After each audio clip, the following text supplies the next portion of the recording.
What's happening, guys? It's your boy Ziki Junior, and welcome back to Football Fans Frenzy. And this show is Saturday Football with your boy Ziki Junior.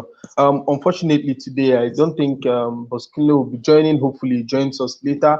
I also don't know if Ike is going to be joining, so it might just be me, man, riding with you out today. And I have interesting topics to discuss with you all, and also drop my analysis on the games that will be played later today. I think the first game today should be starting by 1 p.m. ish or something. So welcome back to the channel. It's been a very stressful week for me. I don't know how your week went, but it's very stressful for me, and I'm happy to be here today and just having fun with you all, talking football and analyzing football with you all. Let's not waste so much time. Let's just dive straight into the topic. And the first one for today is is really just amazing. So there's been several debates about Cristiano Ronaldo and Messi, who is the all-time GOAT of football. And this is a topic that actually divides the football fan base. And earlier on this week, Sky Sports News actually conducted a poll on Twitter on who is the football GOAT. As of Wednesday, Messi was leading the poll by 38%. Who won? Of course, Maradona was also on the list, as well as Pele, but Ronaldo was on 25%. And by yesterday, Ronaldo actually won the pool by 36%, with Messi ending up with 35%. Ronaldo pulled a Biden on him, man, like a late winner, and the poll ended with Ronaldo actually winning the poll. Personally, I also feel like Ronaldo is the all-time GOAT of football for so many reasons, and maybe I would be sentimental, and maybe the Messi fans would not agree with me, but that's it, man. It's our opinion. It's football. Like, we all have this particular player we prefer to the other player. For me, it's Ronaldo over Messi. I don't know what you think. Let me know in the comment section who you think is the all-time GOAT of football. Personally, Ronaldo is just the goals, the assists, doing it in several clubs and in different leagues. If Ronaldo was to be a carpenter, he will actually excel. In any profession in the world, Ronaldo will actually excel. He's a hard worker. He's determined. He never backs down, man. Like, he sets his mind to something and he goes ahead to do it. And that's just Cristiano Ronaldo for you, and nobody can take it away from him. For me, Ronaldo is the all-time GOAT. If you're new to this channel, don't forget to hit that subscribe button. Also, smash like on the video and share this video with your friends. This is Football Fans Frenzy, and here we have fun and we talk about football, just football. So stay tuned. More shows will be coming up. Of course, it's just a new channel, but we're growing gradually, and very soon we'll have a massive fan base, and we can all share our opinion here on Football Fans Frenzy. So next on the topic, it's a topic that it's really quite interesting. We know about the Champions League fixtures, and a lot of us all know that Group H is the group of death. So, who do you all think will qualify for UEFA Champions League Group H? Manchester United, PSG, or Leipzig? Let me know in the comment section who you think is going to qualify from that group. Manchester United is currently on 9 points, while PSG and Leipzig is actually on 6 points each. And Manchester United will be playing PSG this Tuesday, at Old Trafford. And they still have a game against Leipzig. So it's just a very critical group stage. Nobody knows who's going to qualify.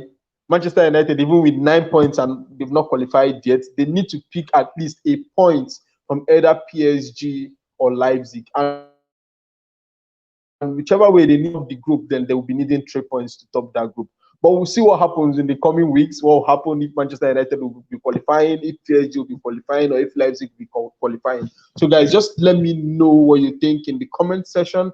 Who you feel is going to qualify from the group stages of the UEFA Champions League this season, in the Group H this season. So quickly, let's move on. Anthony Martial he has gotten a lot of stick recently. Not scoring enough, not having shots on target and all that. Okay, there've also been debates where Martial fits better as a center forward or as a left winger. And on Wednesday, we saw Anthony Martial used by Ole Gunnar Solskjaer as a left winger, and he looked really dangerous. What's your take, guys? You really think Anthony Martial is a center forward or he's a left winger? We know he has scored most of his career goals as a center forward. The first season he joined Manchester United, banging in 17 goals for Manchester United as a teenager. And then last season, where he actually scored 23 goals as a centre forward. But they've always been questions about Anthony Martial and whether he's a left winger or a centre forward. We all know on the left wing, he's one winger you don't want to play against. His direct runs are usually very deadly. Speaking as a right back, I used to be a right back. He has one particular characteristic that every fullback is terrified of, which is direct running. Martial runs directly to you, and where do you go? Especially when you have running beside you, like where do you go? Should you follow the man on the ball, or should you look out for the guy that is overlapping just behind you? So what do you do as a fullback? For me, as a fullback, I wouldn't want to face a winger that has direct running. It's a nightmare. It is terrible. And so a lot of Manchester United fans have been saying that it's best to use Anthony Martial on the left wing, like Ole Gunnar Solskjaer did in the Champions League fixture. Cavani as a 9, who is a more natural striker, and then Marcus Rashford as a right winger.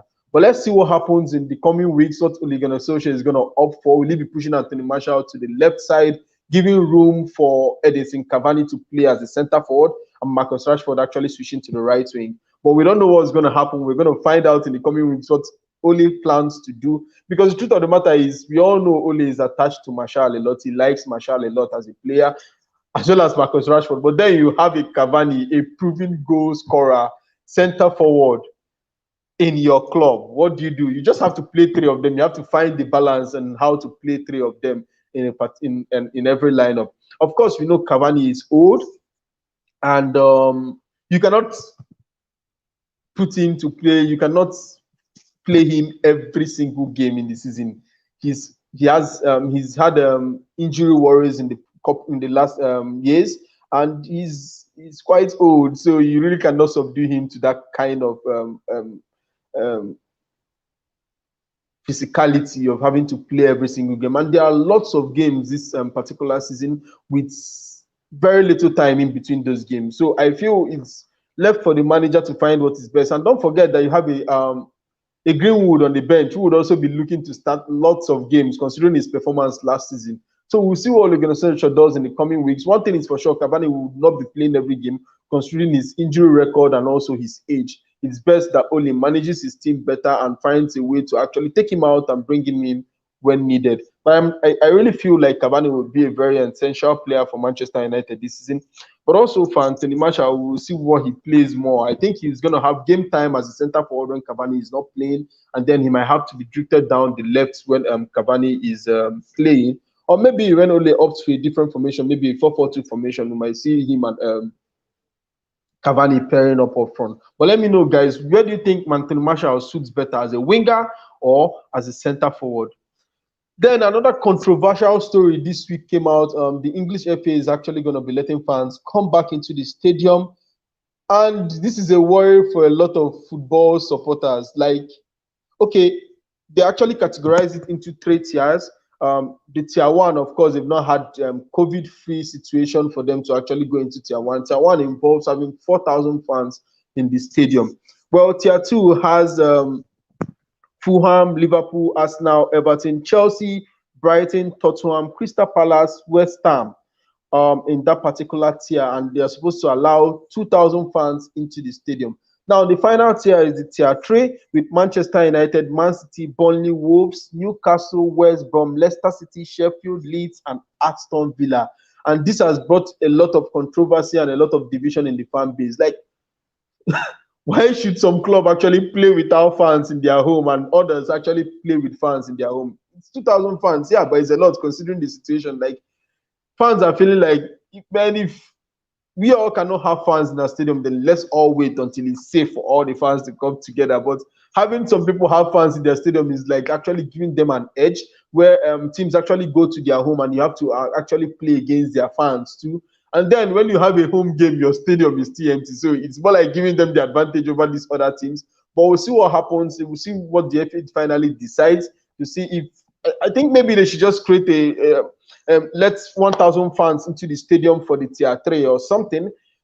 For instance, a 60,000 capacity stadium, if you're spreading 1,000 fans around, I don't think it's going to do anybody any harm. I think they really need to look into this because it seems like you're giving clubs in the tier 2 more advantage over clubs in tier 3, and that's really not a good thing, man. There's no balance in that. So just give everybody at least, even if it's not the same amount of fans, but let there be some fans in the stadium to actually share their team up. I know lots of fans would love to be in the stadium because it's been a long time. Like football is not the same without fans, and we can all agree on that. That without fans, football is just something else. So let me know, guys. I know this might actually be sentimental. Of course, if you're a Liverpool fan, or an Arsenal fan, an Everton fan, or a Chelsea fan, mostly London will be benefiting this. Probably you feel like, oh, no problem, yeah, we're gonna be having our fans back, 2,000 fans, so it's cool. But then if you're a Manchester United fan or a Manchester City fans, a Wolves fan, Leicester City fans, this is not good news. Or a Leeds United fan, this is not good news at all, because you have your opponents playing with their fans, and then you actually be playing without fans in the stadium. So it's really not good, and I really think the FA should look into it. But we'll see what happens come December when they're actually supposed to allow the fans back into the stadium. So, guys, we are at this stage of the show where we actually try to analyze the games that we have this weekend. Majorly the games in the English Premier League, but then if we have a very serious game or a big game in other leagues, we actually try to analyze them. So the first game for this weekend is no other than Brighton versus Liverpool. This is the first game today, and it's by 13:30 West African time. And guys, I really don't know what to say about this game. Brighton is one team that is very good defensively. You cannot take it away from them. And Liverpool has been quite shaky recently. They just lost in the Champions League where they did not have any shot on target against a side that they should actually be smashing. Like, I don't know what this game is going to be like. Brighton is at home, but Mohamed Salah is back. I think their attack line and their midfield is okay, even though the defense is still without Trent and is still without Van Dijk. But I think they have bodies to cover up in their defense line, and I think they can actually put out a good game. But I'm still going to go for a Liverpool win. I'm going for a 2-1 Liverpool win. I just feel like Liverpool will still get a win from this game. That's my honest opinion. Let me know what you think in the comment section, who you think is going to win this game. The next game is Manchester City versus Burnley by 16:00 West African time. Burnley, another good side.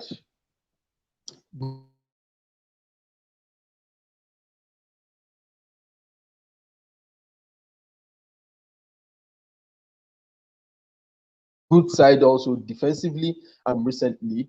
And I really just hope that he actually makes a very good game today. Like, I really expect him to actually have a very good game today. He's my FPL, and dude, you need to turn up for your boy, man. I need those points. I need those points. At least a goal and an assist will do well for me. So I'm going to be giving Manchester City the win. I'm actually going to be opting for a 3-1 win. Manchester City 3 and Burnley 1. Let me know, guys, what you think in the comment section, who you think is going to be winning this game. And let's see who's going to actually carry the day between Manchester City versus Burnley. Next game, a very tough one, is Everton versus Leeds United, 18:30 West African time. This game is going to be interesting. I know it's going to be an end-to-end attacking football. Leeds United is one side that loves to attack. Everton has actually been very strong this season in attacking attack-wise. So it's going to be a very interesting game of football. One thing is for sure, both teams are going to score. So if you're going to be playing a bet, a goal will actually work for you. It's very sure. I can guarantee this. Maybe not 100% anyway, but I don't know. I give it's. I feel it's going to be a 2-2 draw. Everton 2, Leeds United 2. Welcome, Onyeka Samuel. It's good to have you. Thank you for cheering me up. He says, I agree. Man City will win, but I don't think it will be easy for Man City. They look they are struggling. Yeah, I also agree too. Man City has been struggling lately, but I feel like they will just get it. They'll just get a win. I just feel like they'll get a win, but it's gonna be a tough game, that's for sure. But I just bank on the fact that Man City is very strong on the attack, and they will actually capitalize on that. We'll see what happens. The game is not so far off anymore, but I feel like it's gonna be a tough game for Man City. They've not been in form, and you are very right. Also, Fashina Ayomide says, nah, Burnley ain't scoring one. We're winning with 5 goals today. Wow, that's a good one. I know that Ayomide is a Man City fan from the way he's talking. So, well, we'll see. 5 goals to nil. That's a good one. With Man City's form, are you sure they're going to actually pull that score line? Jakasa says, Man City score 5. What is the total goal they have scored this season? Okay, that is a big one. Like, seriously. Man City hasn't scored up to 5 goals this season. They've actually been struggling. I think the absence of Aguero has actually played a very big part. Aguero is a major player for Manchester City, and he's not been fit this season. Gabriel Jesus can only try. He's not even half the player Aguero is. So I don't know. And he hasn't even been fit himself recently. So, but we'll see what happens with Man City. It's going to be a tough game for sure, but we're going to see what happens. So let's go back quickly to the Everton game. I feel it's going to be a goal. If you're actually playing the bet, even though I always advise that you actually play bets, you actually do the whole bet thing responsibly. Don't take your salary, everything in your salary, and point to it, or take the money you're supposed to give to your wife to cook and play bets, or take your house rent or whatever. Like, it's just something you're supposed to do with free money or leisure, for leisure, and just have fun. If you win, fine. But if you're gonna be playing the bet, please try as much as possible to play responsibly. It is very important. I feel, but if you're playing a bet for this Leeds United game versus Everton, I think you should go for a goal. Both teams are definitely gonna score. There are two teams that love to attack, and there are two teams that are not so strong defensively. So we're gonna see lots of goals in this game. And Ayomide agrees with me. Say Everton to win Leeds because Leeds backline is suffering, and Everton have also lost a key player, Digne. Yeah, so I'm going with a 2-1 to Everton. Yeah, the chances that Everton will win, but dude, it's Leeds United, but those guys, they could sacrifice their defense for attack. I feel it's going to be a high-scoring game, that's for sure. I feel it's going to be a goal. And I think Everton might just edge it. And I agree with you, Ayomide, because Everton is a bit more solid defensively than Leeds United. Oh, okay. This is Artis. It's good to have you, bro. I didn't even know it was you.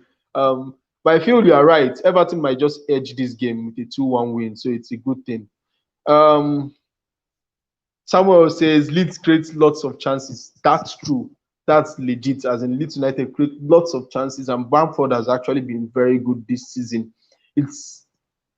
I think it's something they need to address. They also need to address the defensive part of their game, because you cannot play in the Premier League if you are not solid defensively. You need to have some solidity at the back. So it's important that Leeds United find a way to balance their attack and defense so that they don't just go ahead and score goals and then get pumped at the back. It's just crazy. But they've been a good team recently.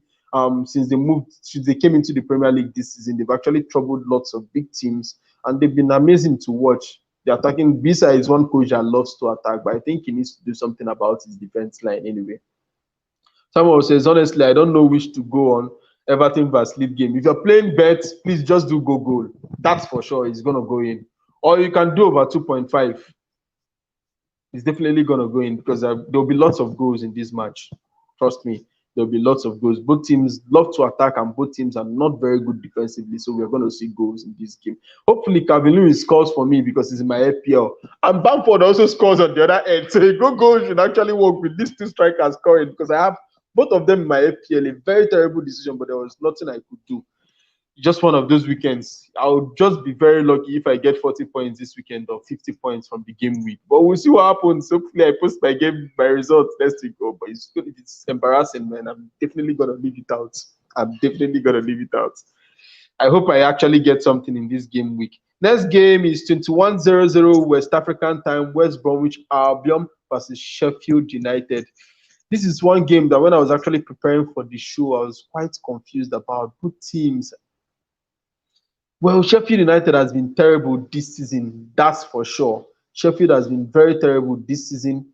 Um, West Brom hasn't been perfect either, but I think West Brom has been a better team this season, in my opinion. So I'm just gonna go for a West Brom win.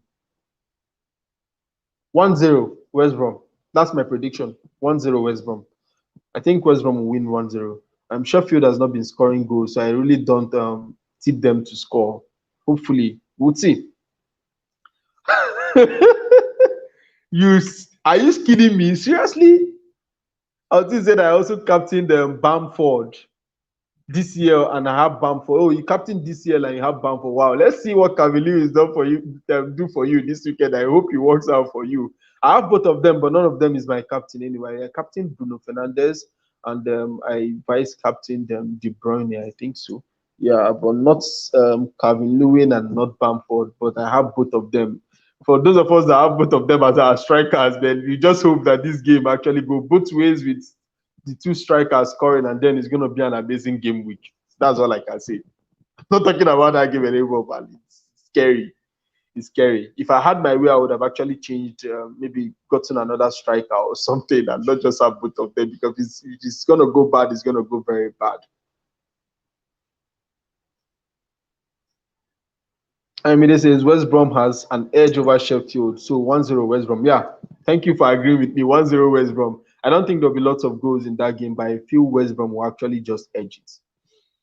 Sheffield has been terrible. We've not seen the same Sheffield we saw last season in the Premier League. Like, they have a very slow attack from a front line, and in the Premier League, man, you just have to have some pace in the attack. There is no two ways about it. So when you are left with options like McBurney, oh my God, you're just, and they're not even bringing lots of crosses into the box. That is the annoying part. Like, you have a McBurney, your game plan should be actually be sending crosses into the box, and maybe he just gets one or two or something and converts them. He's quite good in the air and a trouble for defenders. So that's it for Saturday games. And Sunday, 15:00, first game of the weekend is Southampton versus Manchester United. I really don't want to predict this game because maybe my emotions will just be tied towards Manchester United. But Southampton is a very good team. They've been exceptional this season. They play fantastic football. I really don't. If Manchester United will win this, they have to play very well, and they have to be very solid defensively, because Southampton is going to attack. There is no two ways about it. They are a very good side. It's a very scary feature, and I don't know what will happen. I really don't know what will happen, but we'll see. Ah, yes, they are all coming out. Man City fans, he says Southampton to win 2-0. Well, we'll see what happens. It might just happen. I would not actually dispute that fact. But one thing is for sure, both teams will definitely score. So I don't agree with the 2-0. I don't know if Manchester United will win, and I don't know if Southampton will win, but I feel like both teams are going to get goals. And maybe a Manchester United fan part is actually tipping for Manchester United to win. What can I do? I'm only human and I have emotions. So I feel like Manchester United will win. But that's my emotional side. Don't take me seriously. Southampton can just win. Southampton is at home. But also, we know that Manchester United has been very good when they go away this season. So let's see. I really don't want to predict this game. The only thing I can say about this game is there will be goals. Both teams are going to score. But for who is going to win, I'd rather just reserve that. But maybe you can just go with Ayamide's prediction saying that Southampton will win 2-0. Or maybe you can go with mine, Manchester United 3-1. We'll see what happens. Definitely. We'll see what happens by tomorrow. But, well, it's the Premier League. Anything can happen. Southampton could win. Manchester United could win. I'm really scared of this game, and I'm probably not going to watch it because my mind is even beating right now. So next game is 17:30 West African time. Chelsea versus Tottenham Hotspur. Oh yeah, there's a comment from Ayomide. He says Lucky Inc. Okay, Manchester United's lucky Ings isn't around. It would have been 4, but Bruno to score his ceremonial penalty. So, on a serious note, 2-1. Oh, I'm sure you have Bruno in your FPL, and that's why you actually went for that score. Well, this whole thing about Bruno always getting it, scoring the penalty is really something else. Like, you cannot blame Manchester United for always winning penalties, man. You really cannot. It's just been their luck. And to have a player like Bruno that has a high conversion rate when it comes to penalties is actually a plus for Manchester United. I have Bruno in my FPL and I hope he scores and he's my captain. He needs to score for the culture. I really don't care. He just has to score, whether it's a penalty or whatever. He has to score. And I'm sure a lot of you have Bruno Fernandes in your FPL, and I'm sure you all want him to score just to get those points. But as a bad shot, even if we lose, I think we shall just get points from Bruno for FPL. At least we'll use that and take the whole aside, that kind of a thing. The next game is Chelsea versus Tottenham. Sorry, 17:30 West African time. Now, this is the game of the weekend, and guys, I want to see your analysis on this game. I really cannot tell you who is gonna win. One thing is for sure, it's an apprentice against his master. Yeah, we all know that Frank Lampard actually played under Jose Mourinho in the best period of Chelsea. I know Chelsea fans will tell you that was the best period in their history. Like Jose Mourinho actually did great things for Chelsea. I don't want Jose Mourinho to be my coach, yeah, but I love him as a person. He's just an amazing character. Like he's always fun to watch. He's always fun to analyze. And well, we know Chelsea likes to attack a lot, but of course you don't have a choice when you have fast attackers like they do. You just have to attack. And with the coming of Thiago Silva, they've actually been very solid defensively also. And Mendy has been a very good buy for them. Like, dude, give Kepa a seatbelt in the bench, man. Like, there is no game time for Kepa, who is actually the most expensive goalkeeper in history. It's just terrible that a good goalkeeper like Mendy is coming in and is keeping him on the bench. But then every coach wants to win. You go with your best players, and Mendy has been an exceptional goalkeeper in the Premier League this season. Thiago Silva has actually stabilized their defense. Their attack is flying. Knowing Jose Mourinho, we know he's going to pack the balls, man. Just he's packing the balls for Africa. He's packing the balls for the world. There is no two ways about it. And he's going to try to hit Chelsea on a counter attack, which might actually work. One thing is for sure, I tip both teams to score, and I hope. One thing is for sure, it's going to be an interesting game. Now, Chelsea fans and Tottenham fans have actually been making this fixture look like it's the El Clasico of the Premier League. Come on, man, it's just Tottenham. It's just Tottenham. And probably, we know it's going to be an interesting game. It might actually end up being a game where two coaches are very pragmatic. We saw what Frank Lampard did against Manchester United. He went pragmatic because he knew Manchester United would hit him on the counter attack. And it's the same thing when you're playing against Jose Mourinho, yeah? You know that he's going to try to hit you on the counter attack. So Frank Lampard might actually just go pragmatic and try to, just pick a draw out of this game. Like, it's better than losing to Jose Mourinho. We saw what happened with Manchester United against Tottenham, where Manchester United actually lost hugely in that game because they tried to attack and just sat back and hit Manchester United in the counter attack. And after the first couple of goals, he just started raining goals all over at Old Trafford. Martins is saying Chelsea and Tottenham is gonna be difficult. Mourinho's mind games will take a toll on them, and their key players are rested. Spurs has the advantage, and I'm going 2-1 to Spurs. Chelsea also has a Champions League game next week, and so I think it's something that will be playing at the back of Frank Lampard's mind. But then again, man, you just cannot lose this game. It's a London derby, and it's a rivalry. And apart from that, you have Jose Mourinho coming back to Stamford Bridge. Lampard will also be trying to actually save face and getting one over his former master. I don't know, but it's going to be a tough game. Both teams are going to score or not if they both decide to be pragmatic. Yeah, they both decide to be pragmatic. It could just be a boring 0 draw. I feel so too. That could happen. That could happen. But then again, if it's going to be a scoring game, there's going to be lots of goals in this match with Chelsea scoring and Tottenham scoring. But we'll see what happens. This is definitely the game of the weekend. Like everybody is looking forward to this game, and IMD is already predicting 2-1 to. I'm going 2-1 to Spurs. So you're actually predicting that Spurs will be winning Chelsea 2-1. Man, that one go hard though, to be honest. Like if there's one team that I'm scared of this season is Chelsea.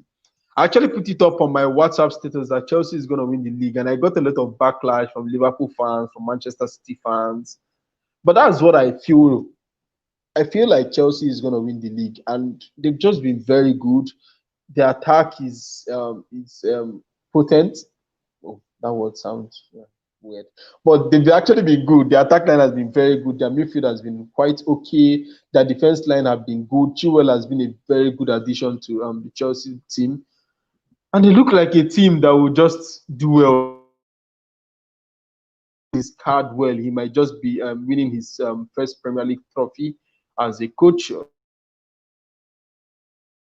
So, but we'll see what happens in the game. Let me know in the comment section with your predictions. I want to see what you think about this particular game. I want to know who you think is going to win, and I want to see your own analysis too on the game. Let's move on quickly to the next game of on Sunday, which is by 20:15 West African time. Arsenal versus Wolverhampton Wanderers. Straight win for Arsenal, except Arteta decides to actually go defensive again. Like, dude, he needs to change his pattern. Like, you have a solid team, and you can actually attack anybody if you want to. I think it's actually affecting the performance of Willian. He has not been very good since he moved to Arsenal. But Arteta has actually been packing the balls. He has been very defensive, and it's not good. Against Wolverhampton, Wolves has been terrible this season. They've not been playing very well. And so I think this is a game that Arsenal should just attack. They shouldn't sit back. They should attack Wolves. So I'm practically going for a 2-1 win, Arsenal. Let me know what you think in the comment section, who you think is going to win this game, but I think Arsenal is going to win. And then there's a big game in the Italian Serie A, SSC Napoli versus Roma, 20:45 West African time. Well, Napoli has been good lately. Also, Roma has not been bad. But I feel Napoli is going to win. Yeah, straight win. Napoli, 2-0 win. But this is one game I wouldn't want to bet on. If I actually have to play bets, I wouldn't want to bet on this game because the Italian league this season has just been quite dicey. And it's very difficult to actually tell who is a big team. And we've seen Inter perform badly. We've seen Juventus perform badly. We've seen Napoli perform badly as well as Roma in games that you expect them to win. So you never can tell. Never can tell who's going to win this particular game.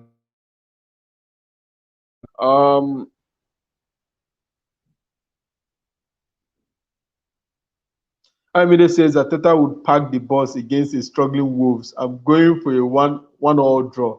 He shouldn't. Arsenal fans are already getting frustrated before they actually locate him and hunt him down. Like, he needs to attack Wolverhampton. Wolverhampton has been terrible. So this is one game that he should actually go on and attack and try to win. Victor just came in and he said, hello guys, welcome. Thank you for joining on the show. It's good to have you here. So guys, for this week, there's Monday Night Football. And Leicester is actually playing on Monday against Fulham by 18:30 West African time. And straight win, Leicester. There is no two ways about it. Leicester is going to smash Fulham. 4-0 win. I'm going for a 4-0 win. Leicester is going to beat Fulham 4-0. I don't see Fulham actually even getting a goal in that game. Fulham has been a disaster, as in big disaster to watch. And it's very well, this is not me wishing the Fulham fans bad luck, but this is just me actually saying what I feel about Fulham. They've just been terrible, and they need to really improve. They need to really improve if they will get anything from this season. Maybe in the January market, they should look at getting PCM attackers. It will do them a lot of good. But defensively, they've been poor. They've not been creating chances. They've not been scoring either. So we'll see what happens with Fulham. I just hope that they get something out of this season, but I really don't see that happening. So straight win, 4-0 win for Leicester. That's my prediction. Straight win. The last game for the game week is West Ham versus Aston Villa, 21:00 West African time on Monday. This is a dicey one. Guys, what do you guys think about this game? Let me know in the comment section. I would like to see your comments on this game and who you think is going to win this game. West Ham United has been good. Even though they've lost Antonio, Hala scored his first goal last weekend, but they're not a team that you can easily just push aside. And Aston Villa has been very good this season, to be honest. Um, Watkins has been good. Their midfield has been solid with Grealish and Barkley as well as Douglas Luiz. They've been excellent. I don't know, guys, but I feel Aston Villa will win. Let me know what you think. I'm going for a 3-1 Aston Villa win. That's what I feel. 3-1 Aston Villa, straight up.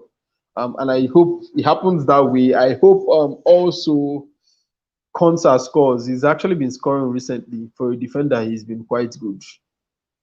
Decent. I don't know. He's just there. But he's been fine and he's been scoring and he's been giving me lots of points in my FPL. So I'm quite comfortable with leaving him in my defense. Konsa has been good. So, but we'll see what happens. Let me know in the comment section with your predictions. Who you think is going to win that game? I actually think Aston Villa will win 3-1. I don't know, but that's what I feel. That's what I feel. So that's the last game for the weekend. Thank you guys for joining on the show. It's good to always have you here. If you're new to this channel, please hit that subscribe button. Also, smash a like on the video. Share the link with your friends.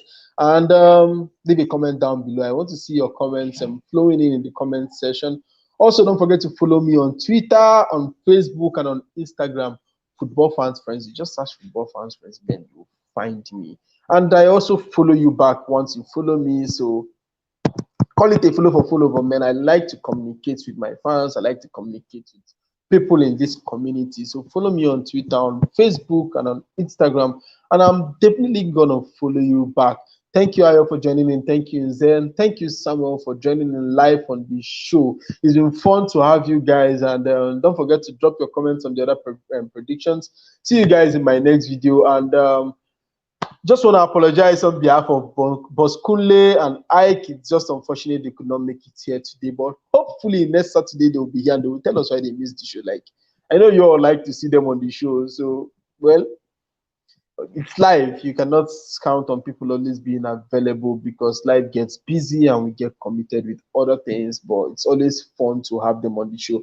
I hope you all had fun like I did on the show today. Thank you guys for joining in on the show and see you guys in my next video. Bye.